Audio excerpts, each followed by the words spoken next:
말씀을 여러분과 함께 나누겠습니다. 제목이 재미있습니다. 13년 만에 나타나신 하나님.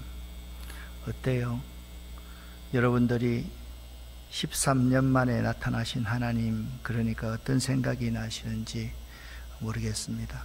오늘 말씀 전하기 전에 여기에 우리 신재임 권사님 그동안 우리 병원에서 여러 가지 검사 잘 마치고 오늘 이 교회에 나왔습니다.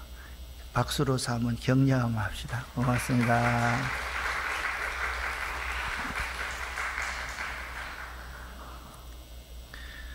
더 아프지 말고 더 건강할 수 있기를 바랍니다. 하나님의 말씀 읽겠습니다. 창세기 17장 5절 6절 말씀 함께 합독하겠습니다. 이제후로는 내 이름을 아브라함이라 하지 아니하고 아브라함이라 하리니 이는 내가 너를 여러 민족의 아버지가 되게 함이니라. 내가 너로 심히 번성하게 하리니 내가 내게서 민족들이 나게 하며 왕들이 내게로부터 나오리라. 아멘. 창세기 16장에서는요 아브라함이 자기 아내 사레와 함께 인간적인 생각을 합니다. 지금 하나님이 약속하셨는데 아들을 주지 않았지 않습니까? 사레가 한 말이 내 몸종 하갈을 들여보낼 테니까 그냥 하갈에게 아들이 있으면 그 아들이 내 아들 아닐까요? 라고 그렇게 해서 하갈을 아브라함이 취하게 됩니다. 그러자 곧 임신을 하게 되었습니다. 16장에서는요 임신했다고 자기의 여주인을 대놓고 무시하고 멸시하던 하갈은 살기 위해서 광야로 도망을 갑니다.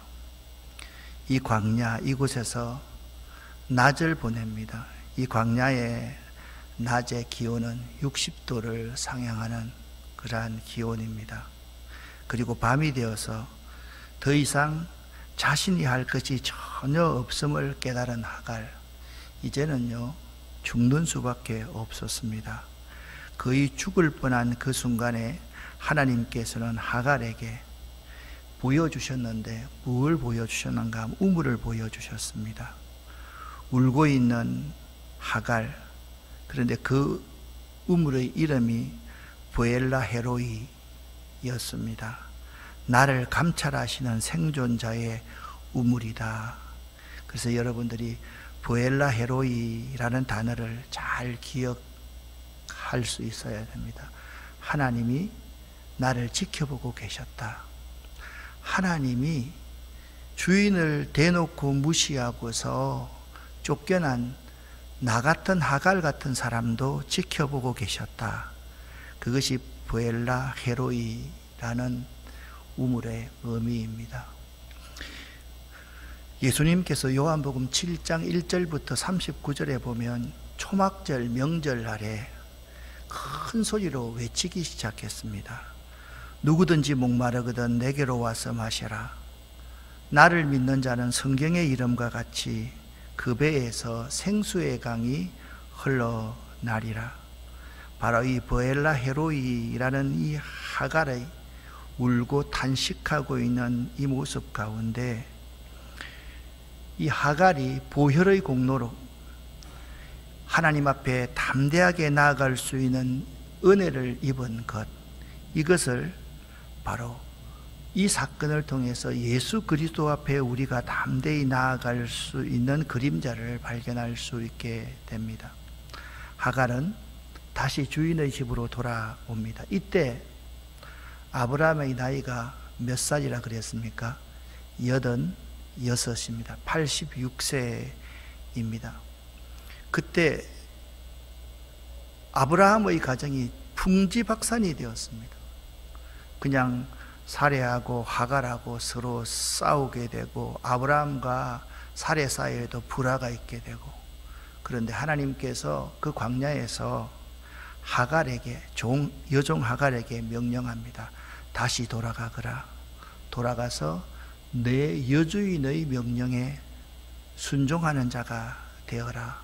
하나님이 이 하갈의 마음을 움직여서 여주인 사라에게 복종하도록 하여서 아브라함의 가정의 질서를 바로 잡아주셨습니다. 그것이 16장의 내용입니다. 여러분, 하나님의 방법만이 모든 문제 해결의 비결입니다. 하나님이 아브라함의 가정에 개입해 주셨기 때문에 아브라함의 가정이 질서를 다시 세우게 되었고 가정이 평안하게 된 것입니다.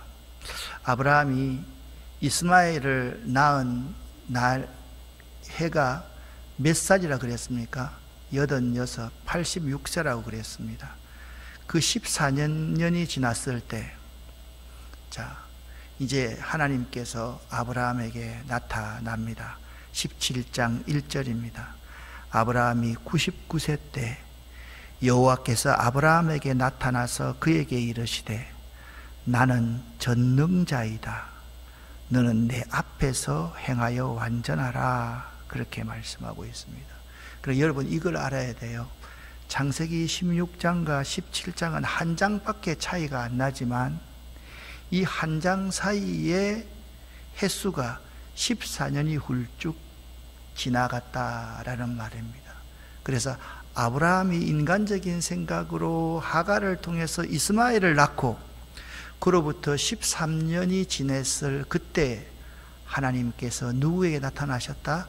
아브라함에게 나타났습니다. 그때 아브라함의 나이가 몇 살이었다고요?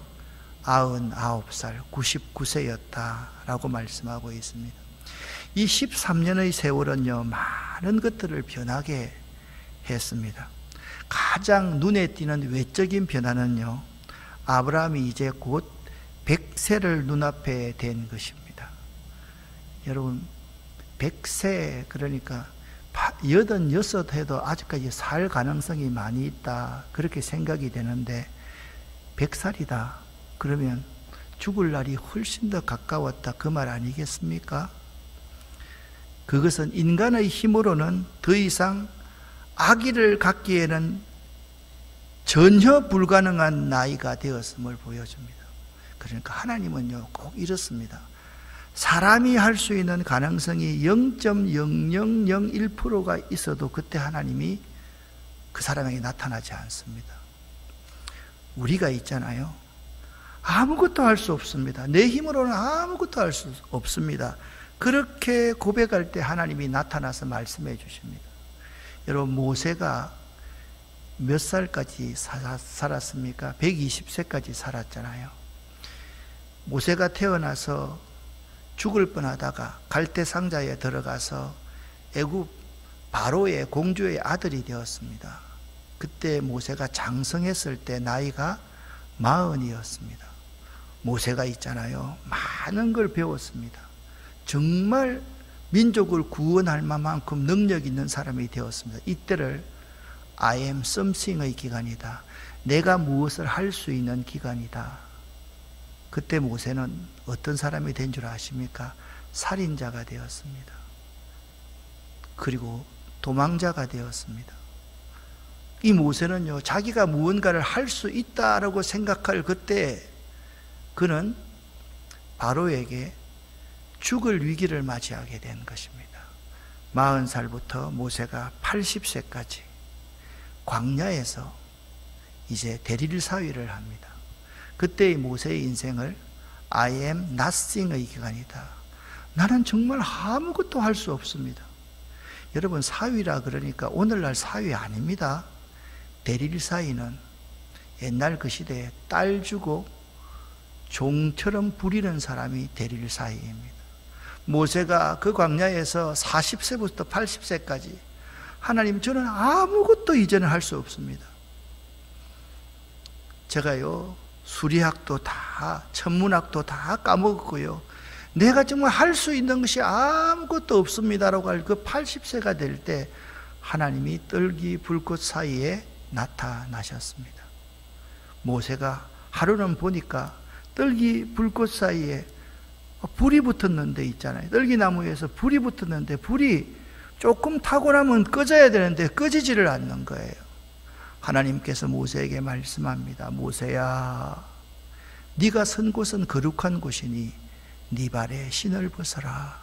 하나님의 막 모세가 80세가 되어서 아무것도 할 수 없다고 생각하는 그때에 하나님은 모세를 들어서 120세까지 하나님의 종으로 그 세계의 가장 강대국이었던 이집트의 파라오를 대적해서 이스라엘 백성들 장정만 60만 명, 200만 명을 있잖아요. 출애굽시키는 놀라운 지도자가 된 거예요.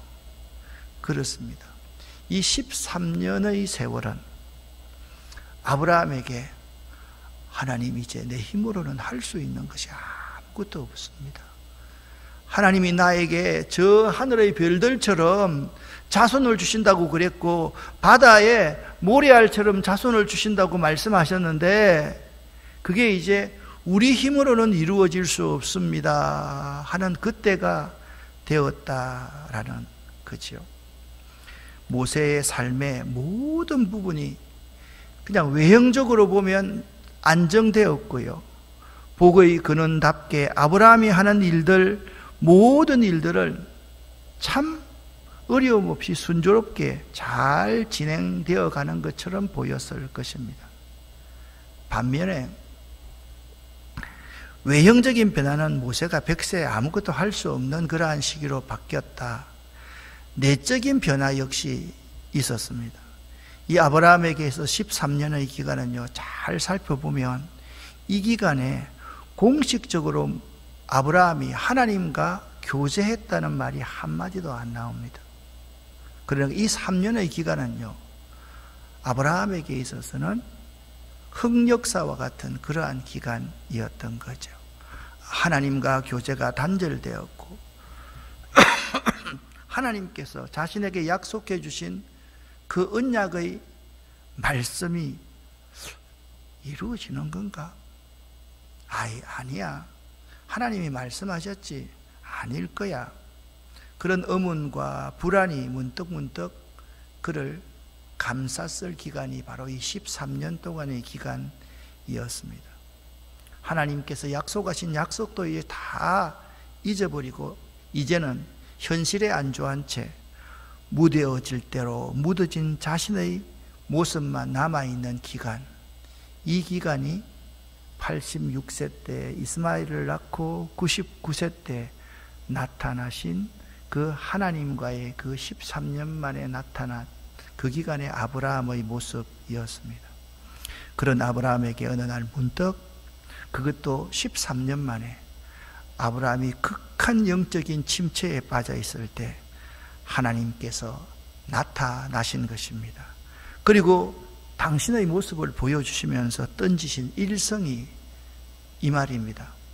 나는 전능한 하나님이다. 나는 전능한 하나님이다.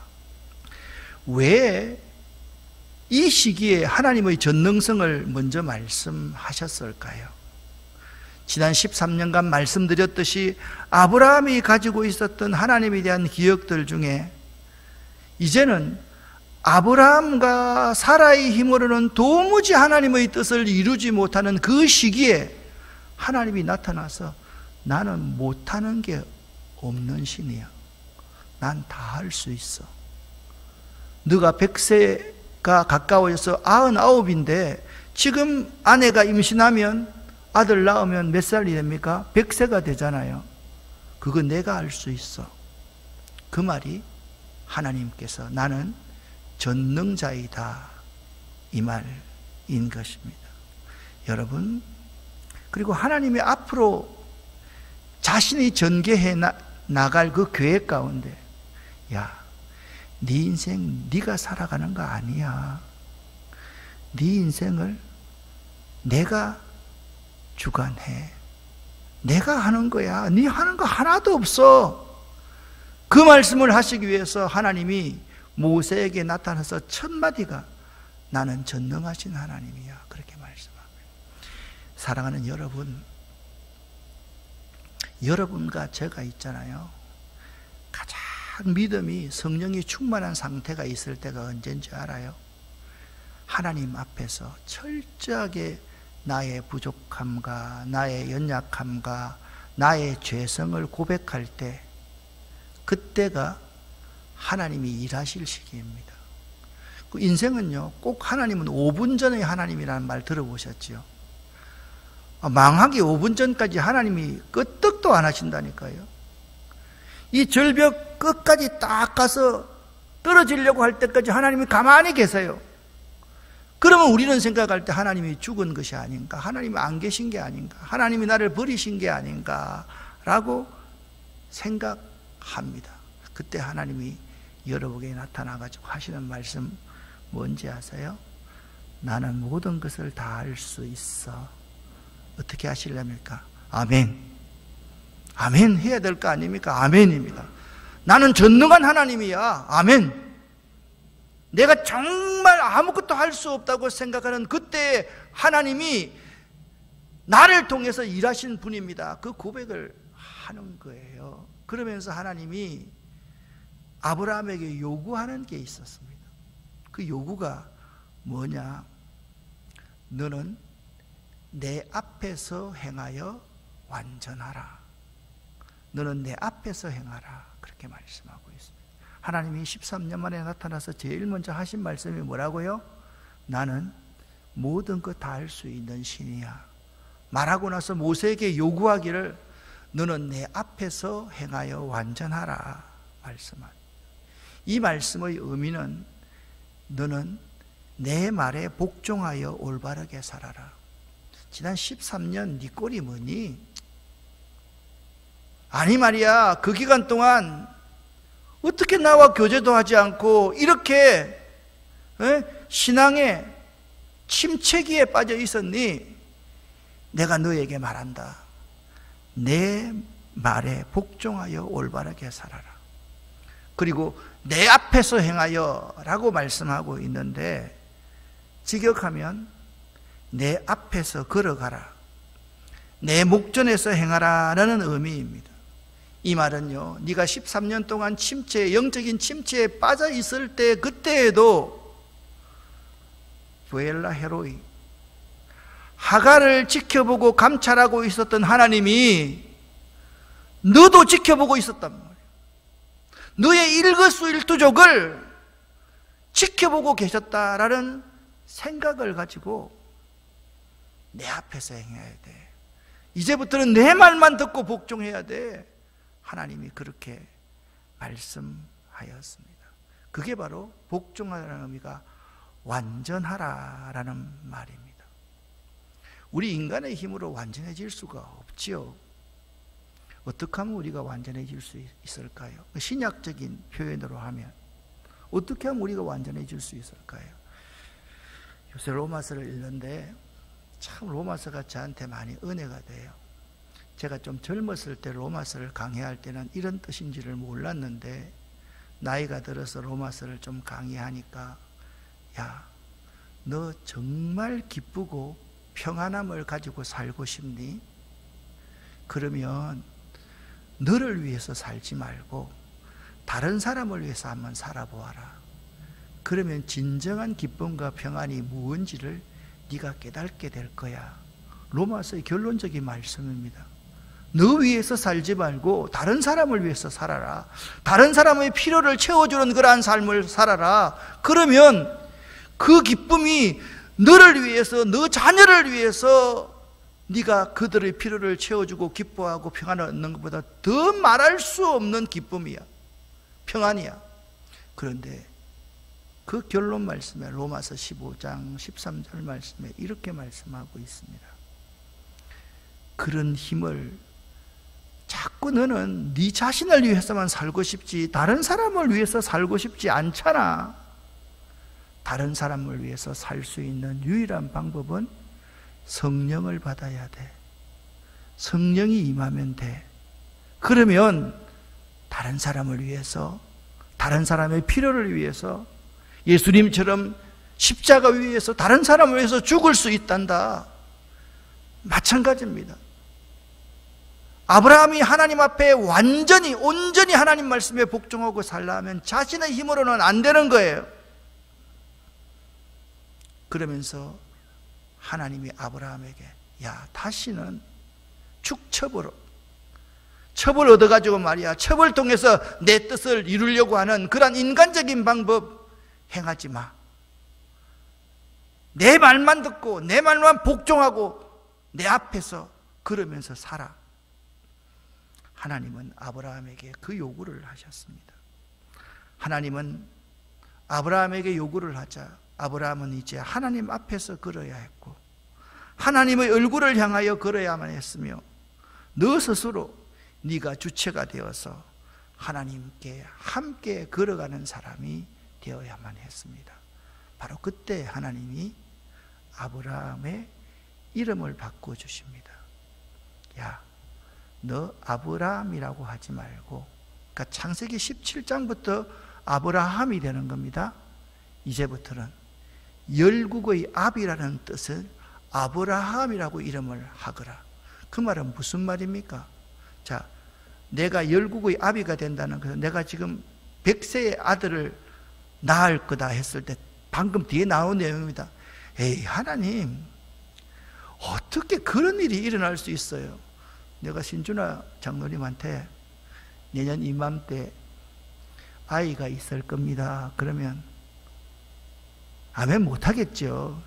에이, 말은 아멘 하는데 아멘 못해요. 안 된다니까요. 못합니다. 그때 웃을 수밖에 없는 거예요. 그 웃음이 나쁜 웃음이 아니에요. 그런데 신준아 장로님 이름을 이제 아브라함이라고 하라. 열국의 아비가 될. 그럼 그 말은 무슨 말입니까? 줄줄이 약속의 자녀를 너에게 주겠다는 말 아닙니까? 그 이름을 바꿔주신다는 의미는 바로 그런 뜻입니다. 아브라함에게 하나님께서는 새 언약을 주십니다. 2절부터 8절까지 함께 읽어보겠습니다. 내가 너와 언약을 세워 너에게 수없이 많은 자손을 주겠다. 아브라함이 땅에 엎드려 절하자 하나님께서 아브라함에게 말씀하셨습니다. 이것은 내가 너와 세우는 언약이다. 너는 여러 나라의 조상이 될 것이다. 내가 너를 여러 나라의 조상으로 만들었으니 이제부터 너의 이름은 아브라함이 아니라 아브라함이 될 것이다. 내가 너에게 많은 자손을 줄 것이다. 너를 여러 나라를 위에 세우리니 너에게서 왕들이 나올 것이다. 내가 너에게 언약을 세울 텐데 이 언약은 지금부터 내가 너와 내 자손 모든 자손에게 세우는 언약이다. 나는 내 하나님이 되며 내 모든 자손의 하나님이 될 것이다. 너는 지금 이 가나안 땅에서 나그네로 살고 있다. 그러나 내가 이 땅 전체를 너와 내 자손에게 영원히 주며 나는 내 자손의 하나님이 되어 주겠다. 아멘. 여러분, 아브라함이라는 이름의 뜻이 아브라함이 된 것은 바로 이런 뜻이 있습니다. 아브라함이 86세에 낳은 이스마엘은 언약의 후손이 아니기 때문에 아브라함은 계속 하나님의 약속 성취를 기다려야만 했습니다. 근데 지난 13년 동안은 그 기다림이 없었던 거예요. 그래서 하나님은 나는 전능한 하나님이다 라고 자신을 소개해 주시면서 언약의 후손을 반드시 주시겠다는 말씀을 100세가 다 된 99세 아브라함에게 말씀하셨습니다. 하나님의 약속은요, 우리가 보기에는 더딘 것 같지만 가장 적절한 시기에 이루어집니다. 할렐루야, 믿으시기를 바랍니다. 특히 아브라함의 연약함을 아시고, 왜 연약합니까? 자기들의 힘으로는 도무지 할 수 없다는 것을 아시고 하나님께서 계속적으로 그에게 나타나셔서 언약을 재확인시키시는 하나님의 긍휼하신 사랑과 은총은 모든 죄인을 우리에게도 똑같이 드는 거죠. 여러분이 있잖아요. 돈 좀 있다, 아직 힘 있다, 할 수 있다 할 때 하나님 일 벌려보세요. 내가 확신합니다. 1000% 실패합니다. 잘 되면요, 사람들끼리 싸우고요, 돈 때문에 싸우고요, 서로를 미워하고요, 자기를 드러내고요, 그건 성공이 아니거든요. 그런데 전부여 의지없어서 손들고 옵니다. 주 나를 박대하시면 내가 어떻게 할 수 있습니까? 하나님 도와주십시오. 내 손을 완전히 들고 내가 포기합니다. 그럴 때 하나님은 사랑의 하나님으로 우리에게 다가오십니다. 아브라함이라는 이름의 뜻은요, 높은 아버지, 고상한 아버지라는 뜻입니다. 그런데 아브라함이라는 이름의 의미는 열국의 아비가 된다. 그 말은 무슨 말입니까? 조상이라는 말 아니잖아요. 하나님의 약속을 이루는 복덩이가 된다. 복의 근원이 된다라는 의미가 아브라함이라는 이름의 의미인 것입니다. 그래서 우리가 잘 알아야 되는 것은 하나님이 아브라함의 후손의 하나님이 되신다는 것은 쉽게 말하면 그런 겁니다. 마태복음 1장에 보면 아브라함과 다윗의 자손 예수 그리스도의 족보라 나오죠. 그죠? 아브라함의 후손의 하나님, 이 말은 뭐냐 하면 예수를 믿어서 구원받는 자가 되게 하신다라는 의미인 것입니다. 그리고 하나님은 가나안 땅을 아브라함에게 주시겠다고 약속했습니다. 후손들에게. 그런데 그 전에 하나님이 아브라함에게 말합니다. 네가 지금 가나안 땅에서 나그네로 살고 있지 않니? 지금은 나그네야. 여러분, 나그네는 그 땅의 주인입니까? 그 땅을 빌려 쓰는 사람입니까? 빌려 쓰는 사람이죠. 우리도 이 땅에 살면서 우리가 나그네라는 사실을 잊지 말아야 돼요. 이 세상에 내 거 하나도 없습니다. 전부 다 하나님의 것입니다. 아파 보니까 알겠죠? 예? 교회에 있잖아요. 실패해가지고요, 목사 잘리고요, 그냥 있어 보면요, 이 교회가 얼마나 중요한지 알아요. 이 자리에 앉아서 예배 드리는 것이 얼마나 소중한지 알아요. 제가 말씀드렸잖아요. 뼈 아픈 눈물을 흘릴 때나 쓰라린 마음으로 탄식할 때 그 찬송가의 의미가 그때 내 마음속에 다가오더라고요. 그래, 바로 이 순간이 뼈 아픈 눈물을 흘릴 때 정말 말할 수 없는 탄식의 순간이로구나, 그런 생각이 드는 거예요. 그런데 하나님이 네 후손에게 이 가나안 땅을 영원히 주마, 그렇게 말씀하셨습니다. 그리고 하나님께서 한 가지 분명하게 명령합니다. 할례를 제정하고 할례를 받아라, 이렇게 말씀하고 있습니다. 17장 9절 10절 말씀 같이 한번 읽어보겠습니다. 하나님이 또 아브라함에게 말씀하셨습니다. 너와 내 자손은 지금부터 이 언약을 지켜야 한다. 너희 가운데 남자는 모두 할례를 받아라. 이것은 너와 내 자손과 세우는 내 언약이니 너는 이 언약을 반드시 지켜야 한다. 하나님이 그 언약 지키라고 할례를 행하라, 그렇게 말했습니다. 할례는요, 하나님의 백성이 되는 예표였습니다. 그리고 할례는요, 순종의 표시입니다. 그 시대는. 할례를 받는다는 것은 내가 하나님의 백성이라는 사실을 인정하는 것이고, 할례를 받는다는 것은 하나님께 복종한다라는 의미입니다. 그러니까 그 시대는 그랬단 말입니다. 그래서 신약에 와서는 마음의 할례를 받아라. 그 말이 무슨 말씀입니까? 나의 새 언약인 예수 그리스도를 믿음으로 말미암아 구원을 받아라. 그리고 너는 나의 말에 순종하라, 그 말인 거예요. 이스라엘 백성들은요, 온전히 하나님 앞에 할례를 받았습니다. 다 받았습니다. 아브라함의 모든 가족들이 모두가 다 받았습니다. 자, 12절 말씀을 한번 보십시오. 지금부터 남자아이는 태어난 지 8일 만에 할례를 받을 것이다.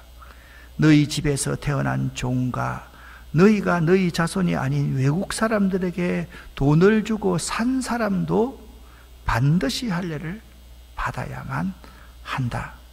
너희 집에서 태어난 종과 너희가 돈으로 산 종이 다 할례를 받아야만 한다. 그래야만 너희 살 속에 새겨진 내 언약이 영원한 언약이 될 것이다. 자, 모세 시대에는 하나님이 그 언약을 어디에 새겼습니까?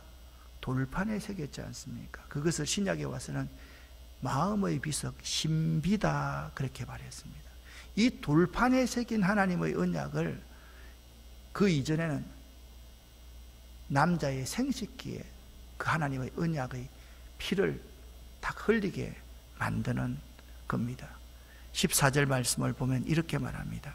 할례 받지 않는 남자는 내 언약을 어긴 것이므로 내 백성 가운데서 제외될 것이다 라고 말을 하고 모세가 이 말씀에 온전히 순종합니다. 그리고 나서 이삭에 대한 예언을, 이삭이 태어날 것을 예언합니다. 15절부터 22절까지 읽어보겠습니다. 하나님이 또 아브라함에게 이르시되 내 아내 사레는 이름을 사레라 하지 말고 사라라 하라. 내가 그에게 복을 주어 그가 내게 아들을 낳아주게 하며 내가 그에게 복을 주어 그를 여러 민족의 어머니가 되게 하리니 민족의 여러 왕이 그에게서 나리라. 아브라함이 엎드려 웃으며 마음속으로 이르되 100세 된 사람이 어찌 자식을 낳을까? 사라는 90세니 어찌 출산하리요 하고 아브라함이 이에 하나님께 아뢰되 이스마엘이나 하나님 앞에 살기를 원하나이다. 하나님이 이르시되 아니라. 제가 한 번 더 강조할게요. 아니라. 이스마엘이나 하나님 앞에 살기를 원합니다. 아니, 이 말은 네버입니다. 네버. 내 아내 사라가 내게 아들을 낳으리니 너는 그 이름을 이삭이라 하라. 내가 그와 내 언약을 세우리니 그의 후손에게 영원한 언약이 되리라.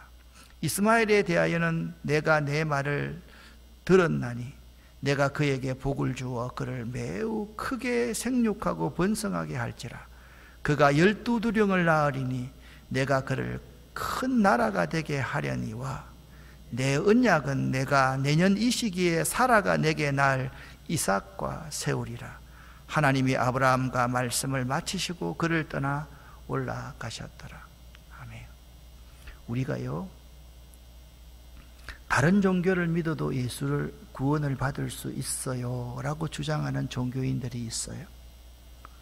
이 말이 그 말입니다. 내 언약은 내가 명년 이 시기에 너희 몸에서 태어날 예수를 통해서 내 언약을 이루리라. 그래서 예수 이름 외에는 우리에게 구원받을 이름을 우리에게 주신 적이 없는 거예요. 하나님의 계획은 그렇습니다. 바로 이것이 예수 그리스도를 우리에게 예표하고 있는 것입니다. 사레라는 이름은 여걸이라는 이름입니다. 그런데 하나님께서는 그 사레의 이름을 바꾸어서 사라라고 하였습니다. 만민의 공주라는 이름입니다. 무슨 말씀입니까? 나의 공주가 아니고 여걸이 아니라 모든 사람의 공주가 된다. 믿음의 어머니가 된다. 그 축복의 이름으로 사라가 반드시 아들을 낳을 것임을 시사하는 이름 그 자체가 사라라는 이름이었다. 그러니까요, 이름 바꾸준 이름대로 이루어지는 거예요. 아브라함, 사라, 이게 17장에서 나오는데요, 아브라함의 시에서 하나님의 약속의 자녀가 태어날 것을 분명히 해주는 이름이 아브라함과 사라라는 이름이다. 여러분 꼭 기억할 수 있기를 바랍니다. 이미 아브라함은요, 하갈을 통한 후사 계성을 위해서 인간적인 방법을 시도했습니다. 이스마엘을 낳았습니다. 그래서 많은 문제가 생기게 되었습니다. 그런데 사라를 통한 약속의 성취 약속에 대해서 아브라함은 웃었습니다. 이걸 아브라함이 하나님이 내년 이맘때에 너의 씨가 태어날 건데 그 아이 이름을 이삭이라고 하리라 할 때 아브라함이 웃었다. 그러니까 우리는 생각하면 아, 하나님을 비웃었다, 불신하다 이렇게 생각하는데 성경을 자세히 살펴보면 그런 뜻이 아닙니다. 이 웃음은 비웃음도 아니고요, 이 웃음은 불신앙에서 나온 것도 아닙니다. 여러분, 아브라함이 하나님 앞에 창세기 15장에 여러 가지 되는 일이 다 꼬이게 되었을 때, 하는 일마다 안 되었을 때 어떻게 했다 그랬습니까? 정직하게 진실하게 하나님을 대면했다, 그 말씀을 드렸죠. 아니, 수요일도 하고 주일날도 했는데요, 지금 세 번째인데요, 그렇지 않습니까? 이 말은, 웃었다는 말은 그런 말입니다. 인간적인 생각으로는 안 됩니다. 그래서 웃었다라는 말입니다. 그런데 이미 로마서 4장 8절, 지금 4장 8절에 이런 말씀이 있습니다.